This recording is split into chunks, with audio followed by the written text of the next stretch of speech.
As everybody knows now, I think, at least in the general public of this country and people around the world, are beginning to realise that we have here a patron saint of honesty, honourability and truth in Andrew Bridgen, MP. He is probably the only MP that has gone to the extreme that he has. There are other MPs I know that are sort of perhaps slowly beginning to realise what they have done, what they've signed up for with that medical intervention, which they've said was safe and effective. But Andrew Bridgen, of course, is foremost the MP, the hero. Privately, probably has his red underpants and red cape. But outwardly, to the rest of the general public, he looks just like an ordinary everyday person, but he's doing miraculous things. And only yesterday, on the 24th of October, which is yesterday as I record this, he stood up again in Parliament, I think in a 10-minute debate, and put forward a proposition to the government, a new bill. I had an email, actually, that alerted me to this from one of my viewers, and it said, Richard, I don't know if you saw the wonderful speech by Andrew Bridgen about the power grab by the WHO. People need to know what might happen to our country's sovereignty. The matter needs to be circulated to as many people as possible. I shall be writing to my MP, and I hope that there'll be a lot more that'll do the same. By the by, he says, did you notice how many MPs were in the chamber? Think the number was less than 10. It's an utter disgrace. Well, there we are. So he's suggesting, again, and I have urged people to keep in touch with their MPs about these terrible things. Now, my stance is that we actually probably now need to get rid of that old system of government. It's had its day, the two-party system, the Houses of Parliament, and that there would be another way of gathering an assembly of people who would help administer this country and find ways and means to help us, the sovereign people up and down, the men and women, the living men and women, in an honourable and harmonious way to live together. And the system that they have with their acts and statutes really needs to be abolished. However, we're not quite there yet, but we can put pressure on it. So as my correspondent so rightly said, yes, Andrew Bridgen there did appear in the Houses of Parliament and in the House of Commons, and there he was giving his 2-hour speech.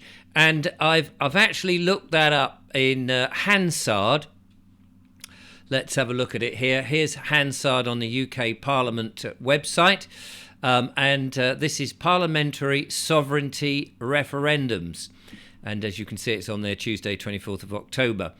And the great thing about Hansard is, of course, that you can go back if you missed a speech, and if YouTube or any of these other platforms, for whatever reason, takes it down, if it's been videoed and put up, you can go and actually check and mull over the words themselves, which is very important that people do, and that they know they can go to Hansard. You only have to go to Hansard, do a search, and you'll find the thing. It is actually quite easy. If you know the name of the MP or the name of the speech or the bill or the time of day, you can search it quite easily. It's a very useful resource, and of course it's open to us, members of the public.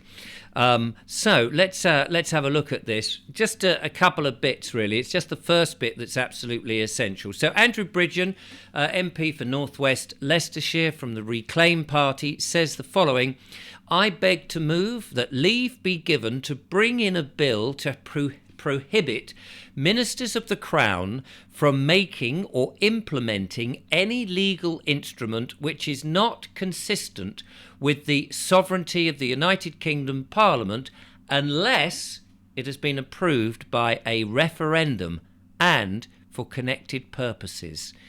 He goes on to say that this bill does what it says on the tin. The point of it is to uphold the integrity and sovereignty. He calls it a great house, but we can debate that, and this great nation. It would, for example, and this is the crux, it would, for example, prevent a future government from overturning the democratic will of the British people by taking us back into the European Union without consulting the public in a referendum.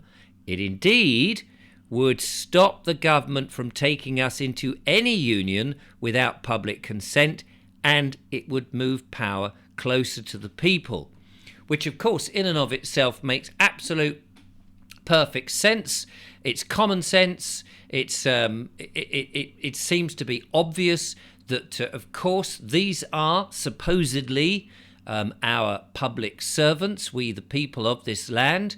They are our public servants. We have elected them to do our duty. Of course, they are actually employees of a corporation, but we need to stop that and get them back to being public servants and not, as they seem to think, our masters, and can twist the legal facts into their and parliamentary bills and decisions for this country around our little fingers and try and make us less important than we actually are. We have to remember that our status is much higher than them. Remember, man came first and man created Parliament. So therefore, Parliament has to be below man. And we, of course, when I say man, I'm talking about men and women, living men and women. So that would be good. Now, importantly, we've known that the WHO, for example, wants to take away every nation's sovereignty so that it can decide when there's a world pandemic that everybody reacts in the same way. Well, I don't know about you. I'm not quite sure that I'm certain that I don't want this country's sovereignty, and certainly they can't take my sovereignty because I'm not part of their system anyway. But people should not be able from outside another nation be able to implement their thoughts on how a country is run, when a pandemic is the decision is, and to mandate anything at any time, any medical intervention. And so this is what Andrew goes on to describe, that they certainly wouldn't want to do this inside this. And let's see if we can find an example of that. It is worth listening, and I'll put the link in the description to the actual bill, of course, and the recording. So here we go. It says here about the WHO, the new powers that the WHO, I'm just down here, look, the new powers that the WHO will gain if we don't do something about it will include the freedom to declare a pandemic or even the potential for a pandemic, at which point all decision-making powers fall under the control of the WHO.